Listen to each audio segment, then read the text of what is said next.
Bapak Ibu lihat, saya tuntun pelan-pelan. Tetapi setelah mereka mendengar perkataan itu, bahasa Inggrisnya King James Version, and they which heard it. Setelah mereka mendengar perkataan Yesus, perkataan yang mana? Perkataan yang Yesus tuliskan di tanah. Lalu ada kata yang hilang. Kata yang hilangnya mana? Kata yang hilangnya adalah diyakinkan oleh hati nuraninya sendiri. Itu kata yang hilang. Bapak Ibu lihat bahasa asli Yunani. Di sana ada kata tes suneideseos, hati nurani. Lalu ada kata elegokemenoi, dihukum.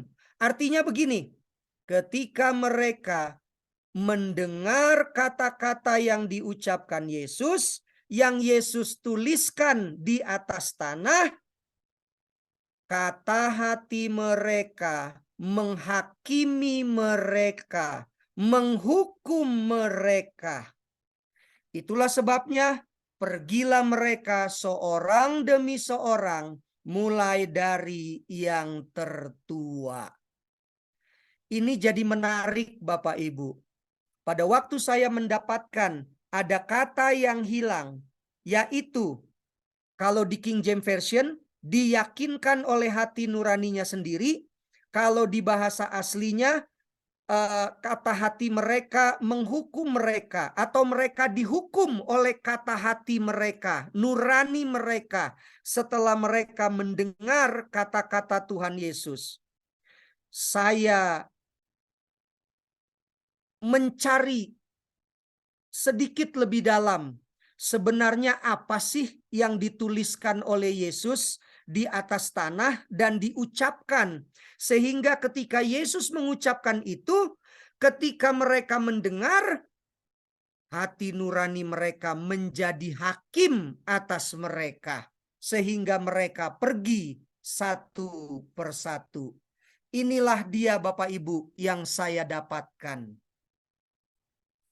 Ingatkah kita semua siapa yang menulis 10 hukum pada 2 loh batu dengan jari-jarinya sendiri? Bukankah Allah? Bukankah Tuhan? Dia yang menuliskan 10 hukum dengan jari-jarinya pada 2 loh batu? Bukankah Yesus adalah Tuhan yang menjelma menjadi manusia dengan jari yang sama? Kalau saya gunakan bahasa gaul begitu ya Bapak Ibu ya. Dengan jari yang sama, dia menuliskan sesuatu di atas tanah. Keluaran 31 ayat 18, dan Tuhan, YHWH, Yehova itu memberikan kepada Musa setelah ia selesai berbicara dengan dia di Gunung Sinai, kedua loh hukum Allah, loh batu yang ditulisi oleh jari Allah. Saya tidak katakan bahwa yang ditulis pasti ini. Saya tidak katakan begitu Bapak Ibu. Tetapi berdasarkan pengamatan, berdasarkan ayat 9 tadi, berdasarkan Keluaran 31 ayat 18, diyakini bahwa yang Yesus tuliskan adalah bagian kedua dari 10 hukum Tuhan, yaitu hukum sesama manusia. Hormati ayah dan ibumu. Bapak Ibu, jangan lupa, ketika orang Yahudi berbicara tentang 10 hukum, mereka sangat menghormatinya. Mereka tidak mau bermain-main dengan 10 hukum. Mereka memegang teguh 10 hukum itu. Jangan membunuh. Ketika Yesus berkata jangan membunuh dan itu dia tuliskan di atas tanah, kata hati mereka menusuk mereka karena mereka berniat membunuh Yesus. Jangan berzinah. Ketika mereka mendengar kata berzinah, mereka teringat kata-kata Yesus.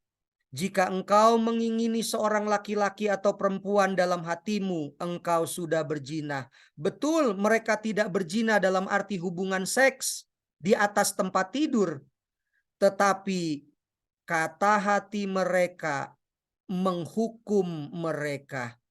Jangan mencuri. Bukankah mereka banyak mencuri di dalam Ka'bah? Mereka ambil uang persembahan, mereka jadikan perayaan-perayaan dengan menjual korban-korban harga yang tinggi. Bukankah itu merampok namanya? Jangan bersaksi dusta, jangan mengingini milik sesamamu. Bukankah itu mereka lakukan semua? Inilah yang saya dapatkan. Maka diyakini, saya tidak katakan pasti itu, tidak. Diyakini inilah yang Yesus ulangi.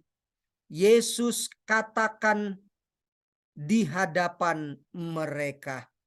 Dan Alkitab dengan tegas berkata, satu persatu pergi meninggalkan Yesus. Kenapa? Karena mereka kena di situ. Dengan segala pengakuan bahwa mereka menghormati 10 hukum, para pemimpin agama tidak mengindahkan syarat-syarat dalam menuduh perempuan itu.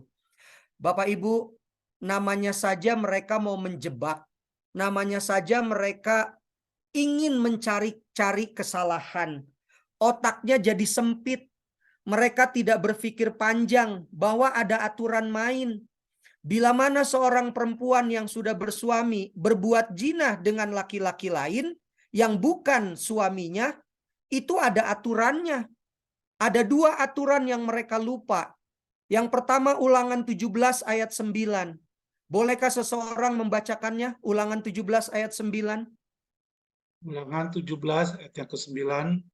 Haruslah engkau pergi kepada imam-imam orang Lewi dan kepada hakim yang ada pada waktu itu, dan meminta putusan. Mereka akan memberitahukan kepadamu keputusan hakim. Melihat ayat ini saja mereka sudah KO. Yesus bukan hakim. Mereka tahu bahwa Yesus bukan hakim. Di pandangan mata mereka Yesus bukan siapa-siapa. Justru Yesus adalah orang yang mereka mau bunuh. Itu saja sudah salah. Maka apa yang mereka lakukan benar-benar tidak berdasar apapun. Dan masalah tentang perzinahan sampai di zaman Yesus masih terbawa-bawa. Maksudnya adalah kalau ada masalah seperti itu pergi ke imam, pergi ke hakim, minta putusan dari mereka, bukan datang kepada Yesus. Sedangkan mereka bertanya, apa pendapatmu guru, katanya. Yesus hanya guru, Yesus bukan imam, Yesus bukan hakim.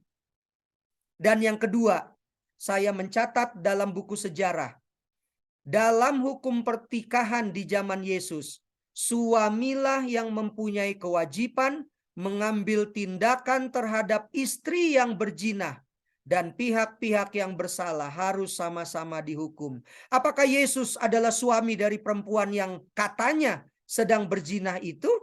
Kan bukan. 2 hal ini saja mereka sudah bersalah. Cerita terus mengalir. Ayat mengatakan, lalu Yesus berkata kepada perempuan itu, di manakah mereka?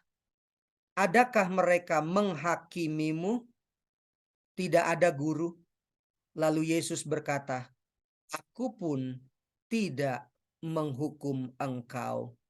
Karena memang tidak ada alasan. Maksud saya bukan tidak ada alasan. Tidak ada acara Yesus sedang berbicara tentang perzinahan waktu Yesus mengajar pagi-pagi benar di Ka'bah itu. Yesus sedang mengajar, orang Farisi datang, orang bilang sekonyong-konyong bahwa perempuan yang kata mereka sedang didapati berzina. Sekalipun demikian, Yesus memberikan keampunan kepada perempuan itu. Adakah kamu melihat mereka? Tidak ada, guru. Kalau begitu, aku pun tidak menghukum kamu. Pergilah dan jangan berbuat dosa lagi. Kata jangan berbuat dosa lagi menyangkut dua hal. Apakah benar, yang pertama, apakah benar perempuan itu memang berzina? Dan yang kedua, Yesus memberikan sebuah penekanan. Hidup barulah. Sekalipun mungkin kamu tidak sedang berzina pada waktu didapati oleh orang-orang Farisi itu. Pergilah dan jangan berbuat dosa lagi. Aplikasi apa yang kita mau ambil pada malam hari ini? Judulnya tadi, apa yang kamu tulis? Saya tambahkan, apa yang kamu tulis dalam hidupmu? Yang Yesus tuliskan adalah kehidupan orang-orang Farisi, Saduki, ahli Taurat yang penuh dengan kejahatan. Apakah Anda dan saya seperti orang Farisi dan ahli Taurat yang menuliskan dalam hidup kita niat-niat jahat dengan mengorbankan orang lain demi kepentingan diri sendiri untuk mencapai tujuan mereka yang penuh dengan kejahatan? Ataukah kita seperti perempuan yang didapati sedang berbuat zina, menuliskan dalam hidupnya suatu sejarah, pernah mengalami akan dilempari dengan batu sampai mati, tetapi Yesus menyelamatkannya? Jangan-jangan kita seperti perempuan yang didapati sedang berbuat zina. Kata zina hanya salah satu dosa. Apakah kita didapati sedang mengingini harta milik orang lain? Boleh saja. Tetapi Yesus menyelamatkan kita. Ataukah kita menulis kehidupan kita seperti Yesus Kristus, menuliskan dalam hidup kita sebuah penurutan kepada hukum kasih untuk mengampuni orang lain yang bersalah dan membawa orang itu ke dalam keselamatan? Bahasa lainnya, go and sin no more. Jangan berbuat dosa lagi. Kehidupan kita akan tercatat dengan jelas. Setiap malaikat mencatat kehidupan kita. Entah itu baik, entah itu benar. Sama seperti Yesus menuliskan kehidupan orang-orang Farisi, Saduki, dan ahli Taurat. Dan kata hati mereka menghukum mereka. Apakah yang kita tulis dalam hidup kita? Tuhan memberkati.